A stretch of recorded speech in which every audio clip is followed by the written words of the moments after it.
আলুর পরোটা তো আমাদের সকলেরই খুবই পছন্দের, বিশেষ করে বাচ্চাদের তো এটা ফেভারিট। কিন্তু আমাদের এই আলুর পরোটা করতে অনেকটা সময় চলে যায়। আটা মাখার পুর ভরা এটা অনেকটা ঝামেলারই মনে হয়। আর যখন পুর ভরে আমরা বেলতে যাই পুরটাও বাইরে বেরিয়ে আসে। তাই আজকে মাখা বেলার পুর ভরা ঝামেলা ছাড়াই খুবই সহজে আমরা কিভাবে আলুর পরোটা তৈরি করব সেই রেসিপি আজকে আপনাদের সাথে আমি শেয়ার করব। হ্যালো এভরিওয়ান, আমি অর্পিতা, ফ্লেভার উইথ অর্পিতার চ্যানেলে আপনাদের অনেক অনেক স্বাগত। তাহলে চলুন বন্ধুরা, শুরু করা যাক আজকের রেসিপি। আর আজকের এই আলুর পরোটাটা তৈরি করার জন্য এখানে আমি দুটো বড় সাইজে নিয়ে নিয়েছি সেদ্ধ করে রাখা আলু। আলুটাকে সেদ্ধ করে আমি খোসা ছাড়িয়ে নিয়েছি। আর আলুটা যখন এখানে পুরোপুরি ঠান্ডা হয়ে যাবে তখনই কিন্তু এটাকে আমরা ব্যবহার করব। আর এখানে একটা আমি ছোট হোলওয়ালা গ্রেটার নিয়েছি, আর তাতে দুটো সেদ্ধ করে রাখা আলু এখানে আমি গ্রেট করে নেবো। আর এখানে আমি এটা গ্রেটারে গ্রেট করে নিচ্ছি। আপনারা চাইলে পটাটো ম্যাশেরও এটাকে ম্যাশ করে নিতে পারেন, আর এটা চাইলে আপনারা হাতেও এটা মেখে নিতে পারেন, কিন্তু খালি খেয়াল রাখবেন এর মধ্যে যেন কোনো বড় আলুর টুকরো বা লাম্পস না থাকে। আর এখানে দেখুন বন্ধুরা, আলুটাকে আমি পুরো গ্রেটারে গ্রেট করে নিয়েছি, আর এর মধ্যে কিন্তু কোনো আলুর লাম্পস নেই। আর এখন এই গ্রেট করে রাখা আলুর মধ্যে আমি কিছু মশলা অ্যাড করব। সবার প্রথমে এর মধ্যে অ্যাড করে দিলাম আমি স্বাদ অনুযায়ী নুন, আর তার সাথে এর মধ্যে অ্যাড করে দিলাম আমি 2-3খানা মিহি করে কুচানো কাঁচা লঙ্কা। আর এখানে আপনারা যেরকম ঝাল খান সেই বুঝে লঙ্কাটা অ্যাড করবেন, আর যদি ছোটো বাচ্চাদের জন্য বানান তাহলে লঙ্কাটা আপনারা স্কিপও করতে পারেন। আর তার সাথে এখানে 1/2 চামচ মতো দিয়ে দিলাম লঙ্কা গুঁড়ো। আর এবার এর মধ্যে আমি অ্যাড করে দিলাম 1/2 ইঞ্চি মতো আদার টুকরো, এটাকে আমি গ্রেটারে গ্রেট করে অ্যাড করেছি। আর এবার এর মধ্যে অ্যাড করে দিলাম 1/4 চামচ মতো গোটা জিরে। আর তার সাথে এখানে সামান্য একটু আমি চাট মশলা অ্যাড করলাম। আর এবার এর মধ্যে আমি দিয়ে দিচ্ছি 1/2 চামচ মতো ধনে পাউডার। আর 1/2 চামচেরও কম এখানে আমি অ্যাড করে দিলাম গরম মশলা। আর আপনারা চাইলে আপনাদের পছন্দ অনুযায়ী যে কোনো মশলা এখানে অ্যাড করতে পারেন। আর এখানে আমি কিন্তু কোনো পেঁয়াজ অ্যাড করিনি। আপনারা যদি চান তাহলে পেঁয়াজটাকে একটু মিহি করে কুচিয়ে এর মধ্যে অ্যাড করবেন। আর এখানে আমি চামচ দিয়ে পুরো মশলাগুলোকে আলুর মধ্যে ভালো করে মিশিয়ে নেব।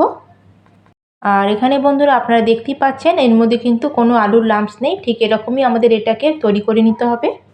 আর সব কিছু মশলার সাথে আলুটাকে মেখে এখানে আমি রেডি করে নিয়েছি। এখন এটাকে আমি সাইডে রেখে দেবো আর চলে যাব নেক্সট প্রিপারেশনে। আর এখন এখানে নিয়ে নিচ্ছি একটা বড় বাটি, আর তার মধ্যে আমি নিয়ে নিচ্ছি এখানে মেজারিং কাপ মেপে 1 কাপ আটা। আর এখানে আমি 1 কাপ আটা দিয়ে আজকে রেসিপিটা তৈরি করছি। আপনারা চাইলে আটার জায়গায় ময়দা দিয়েও এটা বানিয়ে নিতে পারেন। আর এখন আমরা এই আটার মধ্যে অল্প অল্প করে জল অ্যাড করব, আর একটা আমরা লিকুইড ডো তৈরি করে নেব। আর এখানে কিন্তু পুরো জলটা একসাথে দিয়ে দেবেন না, এইভাবে অল্প অল্প করে জল দিতে থাকবেন আর আটার সাথে জলটাকে মিক্স করতে থাকবেন। আর এইভাবে জল মিক্স করে করে আমাদের এখানে একটা মিডিয়াম ব্যাটার রেডি করতে হবে। আর একবারে এখানে যদি আমরা বেশি জল অ্যাড করে দিই তাহলে কিন্তু ব্যাটারটা বেশি পাতলা হয়ে যাবে, আর পরোটাগুলো তখন তৈরি করতে একটু অসুবিধা হবে। আর এখানে দেখুন বন্ধুরা, আমার একটা স্মুথ ব্যাটার এখানে রেডি হয়ে গেছে। আর এখানে দেখতেই পাচ্ছেন এর মধ্যে কোনো কিন্তু আটার কোনো লাম্পস নেই। আর আটার কনসিস্টেন্সিটা এখানে একটু এরম ঠিক থাকার দরকার। এখানে এই ব্যাটারটা রেডি করতে আমি যেই কাপে 1 কাপ আটা নিয়েছিলাম সেই কাপেরই এখানে আমি 1.5 কাপ জল নিয়েছিলাম, তার থেকে সামান্য একটু জল বেঁচে গেছে। আর এবার আমরা যে আলুর মশলাটা রেডি করে রেখেছিলাম এই আলুর মশলাটাকে পুরো আমাদের আটার ব্যাটারের মধ্যে অ্যাড করে দিতে হবে। আর আলুর মশলাটা অ্যাড করার পরে এখন আমাদের আটার ব্যাটারের সাথে এটাকে ভালো করে মিক্স করে নিতে হবে। আর এটাকে আমাদের এমন করে মিক্স করতে হবে যে আমরা যে আলুর মশলাটা তৈরি করেছি যাতে আলুর মশলাটা পুরো ভালো করে আটার ব্যাটারের মধ্যে মিশে যায়, আর তার সাথে একটা স্মুথ পেস্টের মতো তৈরি হয়ে যায়। আর আলুর মশলাটাকে পুরো এখানে ভালো করে আমি আটার ব্যাটারের মধ্যে মিশিয়ে নিয়েছি। ব্যাটারটা এখন কিন্তু আমার একটু ঠিক মনে হচ্ছে। এর মধ্যে এখন জল অ্যাড করতে হবে, কিন্তু তার আগে আমি কিছু মশলা এখানে অ্যাড করলাম। আর এর মধ্যে দিয়ে দিলাম আমি 1/2 চামচ মতো হলুদ গুঁড়ো আর সামান্য একটু কুচানো ধনে পাতা। আর যেহেতু ব্যাটারটা একটু ঠিক লাগে সেজন্য এখানে সামান্য একটু জল অ্যাড করলাম। আর এখন আমরা সব কিছুকে খুব ভালো করে আবার মিশিয়ে নেব। আর এইভাবেই সব কিছুকে মিশিয়ে আমাদের এখানে একটা লিকুইড ডো রেডি করে নিতে হবে। আর সব কিছুকে আমি খুব ভালো করে এখানে মিশিয়ে নিয়েছি। আর এখন একটা সুন্দর কালারের জন্য আমি এখানে এর মধ্যে অ্যাড করে দিচ্ছি সামান্য একটু চিনি। আর তার সাথে এর মধ্যে অ্যাড করে দিচ্ছি আমি 1 চামচ মতো তেল। আর তেল আর চিনিটা অ্যাড করার পরে এখন এটাকেও আমাদের ভালো করে ব্যাটারের মধ্যে মিশিয়ে নিতে হবে। আর এটা ভালো করে মিশানো হয়ে গেলে এখন আমি এর মধ্যে অ্যাড করে দিচ্ছি 3 চামচ মতো সুজি। আর এই সুজিটা আপনারা অবশ্যই অ্যাড করবেন, এতে কিন্তু পরোটার টেক্সচারগুলো একদম পাল্টে যাবে, তার সাথে আমাদের পরোটাগুলো হালকা একটু ক্রিস্পিনেসও চলে আসবে। এখানে কিন্তু আমরা খুব বেশি সুজি অ্যাড করব না, 2-3 চামচ মতোই অ্যাড করব। যেহেতু এখানে সুজি অ্যাড করেছি, এতে কি হবে, আমাদের যে পরোটার উপরের লেয়ারটা হালকা একটু ক্রিস্পিনেসও থাকবে, তার সাথে পরোটাগুলো খুব তাড়াতাড়ি তৈরিও হয়ে যাবে। আর সব কিছুকে আমি ভালো করে ব্যাটারের মধ্যে প্রায় 2 মিনিট মতো ফাটিয়ে নিয়েছি। আর এখন এটাকে আমাদের কভার করে রেখে দিতে হবে প্রায় 10 মিনিটের জন্য, যাতে সুজিটা এখানে ভালো মতো ফুলে সেট হয়ে যায়। আর এদিকে আমার আলুর পরোটার জন্য আটার যে লিকুইড ডোটা আমি 10 মিনিটের জন্য রেস্টে রেখেছিলাম, প্রায় 10 মিনিট মতো হয়ে গেছে। আর এটাকে আবার আমি ভালো করে একবার মিক্স করে নেব। আর এখানে দেখুন বন্ধুরা, ব্যাটারটা কিন্তু আমার আগের থেকে একটু ঘন মতো লাগছে, যেহেতু আমি সুজি দিয়েছিলাম, সুজিটা অনেকটা জল অ্যাবসর্ব করে একটু ফুলে গেছে, তার জন্য আমি ব্যাটারের মধ্যে আর একটু সামান্য জল অ্যাড করলাম। আর জলটাকে আবার আমরা দেওয়ার পরে এটাকে ভালো করে ব্যাটারের মধ্যে মিক্স করে নেব। আর এখানে কিন্তু ব্যাটারটা খুব বেশি পাতলাও হবে না, আবার খুব বেশি ঘনও হবে না, ঠিক এরকম আমাদের ব্যাটারের কনসিস্টেন্সি রাখতে হবে।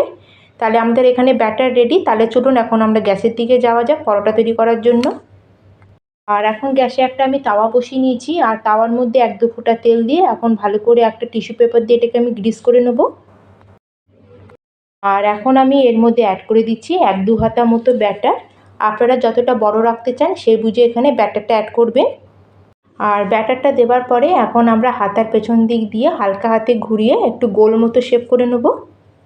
আর গ্যাসের ফ্লেমটাকে এই সময় লোতে করে দেবো, আর লোতে করে আমরা এটাকে কভার করে প্রায় 1 মিনিটের জন্য ছেড়ে দেবো। আর 1 মিনিট পরে দেখুন বন্ধুরা, উপরটা হালকা একটু ড্রাই মতো হয়ে গেছে। যখন উপরটা একটু ড্রাই হয়ে যাবে তখন আমরা খুন্তি দিয়ে আস্তে করে এটাকে উল্টে সাইডটা আমরা চেঞ্জ করে দেবো।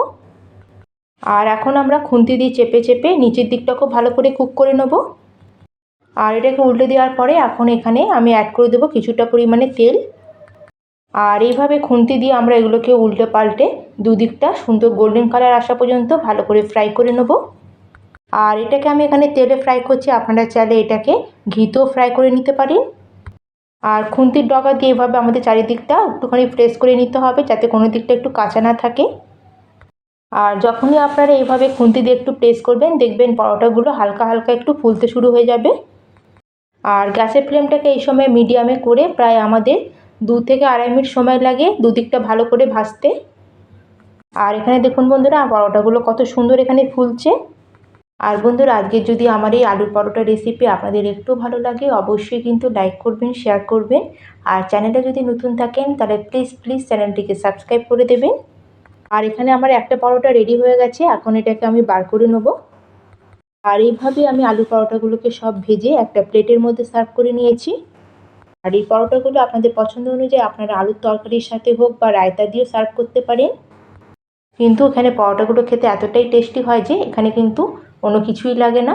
আমি এখানে এটাকে সস দিয়ে সার্ভ করে নিয়েছি। আর এখানে দেখুন বন্ধুরা, পরোটাগুলো এখানে কতটা সফট আর নরম তৈরি হয়েছে। আর এইভাবে পরোটাগুলো আপনারা বানিয়ে সকাল বিকালে জলখাবারও দিতে পারেন, বা বাচ্চাদের টিফিনেও আপনারা এটা দিতে পারেন। আর এগুলো কিন্তু অনেক সময় পর্যন্ত নরম থাকে, একটুকু এগুলো শক্ত হয় না। তাহলে অবশ্যই আপনারা এটা বানান, খান, আর কেমন লাগলো অবশ্যই আপনাদের অনুভূতি আমার সাথে শেয়ার করুন। তাহলে আমি আজকের মতো এখানেই শেষ করলাম, আবার চলে আসবো অন্য একটি নতুন রেসিপি নিয়ে। ধন্যবাদ।